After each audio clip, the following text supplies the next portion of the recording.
ഹരേ കൃഷ്ണ. അനായാസേന മരണം വിനാ ദൈത്യേന ജീവനം ദേഹാന്തേ തവ സാന്നിധ്യം ദേഹി മേ പരമേശ്വരം. എനിക്ക് വേദനയില്ലാത്ത മരണം നൽകണമേ. മറ്റുള്ളവരെ ആശ്രയിക്കാത്ത ഒരു ജീവിതം എനിക്ക് നൽകണമേ. ഹേ ഭഗവാനെ, മരണസമയത്ത് നിന്റെ മാത്രം ദർശനം നൽകണമേ. ഹേ ഭഗവാനെ, എൻ്റെ ഈ 3 നാമജപം നീ സഫലമാക്കണമേ. ഇതായിരിക്കട്ടെ നമ്മുടെ നാമജപം.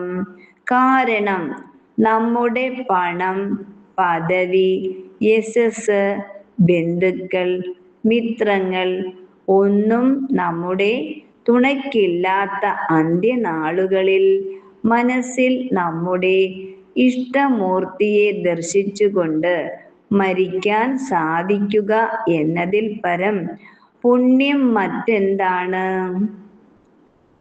മരിച്ചു കഴിയുമ്പോൾ ആർക്ക് വേണം കണ്ണീർ, മുത്തം, സ്നേഹം?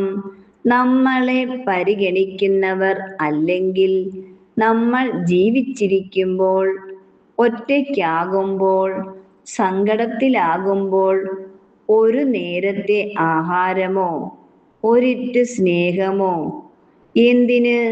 സ്നേഹത്തോടെ ഒരുമിച്ച് ഒന്നിച്ചിരിക്കാനോ ആശ്വസിപ്പിക്കാനോ പോലും സമയം കണ്ടെത്താത്ത നമ്മളെ, മനസ്സിന്റെ നീറ്റൽ മനസ്സിലാക്കാത്ത മക്കൾ, ഭാര്യ, ഭർത്താവ്, മിത്രങ്ങൾ, ബന്ധുക്കൾ ഉൾപ്പെടട്ടെ, ഏത് ബന്ധങ്ങളോ ആയിക്കോട്ടെ, മരിച്ചു കഴിയുമ്പോൾ കരഞ്ഞ് നിലവിളിച്ച് ചടങ്ങുകളും നടത്തി വിഭവ സമൃദ്ധമായ സദ്യയും വിളമ്പി ഇതുവരെ കണ്ടിട്ടില്ലാത്ത തരത്തിലുള്ള ചിലവ് ചെയ്തും സോഷ്യൽ മീഡിയയിൽ മരണപ്പെട്ട ആളെക്കുറിച്ച് പുകഴ്ത്തി എഴുതിയും നാട്ടുകാർ ഉൾപ്പെടെ കാണുന്നവരോടെല്ലാം മുതലക്കണ്ണീർ ഒഴുക്കി സങ്കടം പറഞ്ഞ് നടന്നിട്ട് എന്ത് കാര്യം?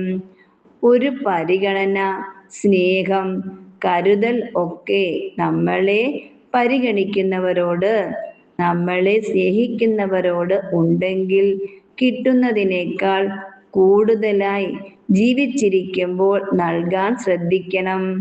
കാരണം ഒന്ന് കാല് വഴുതി വീണാൽ തീരാവുന്ന സമയമേ നമുക്കിവിടെയുള്ളൂ. ലോകാ സമസ്ത സുഖിനോ ഭവന്തു. എല്ലാ ഭക്തമിത്രങ്ങൾക്കും നല്ലതു മാത്രം വരട്ടെ. ഭഗവാൻ എല്ലാവരെയും അനുഗ്രഹിക്കട്ടെ. സർവം കൃഷ്ണാർപ്പണമസ്തു. ഹരേ ഗുരുവായൂരപ്പാ ശരണം.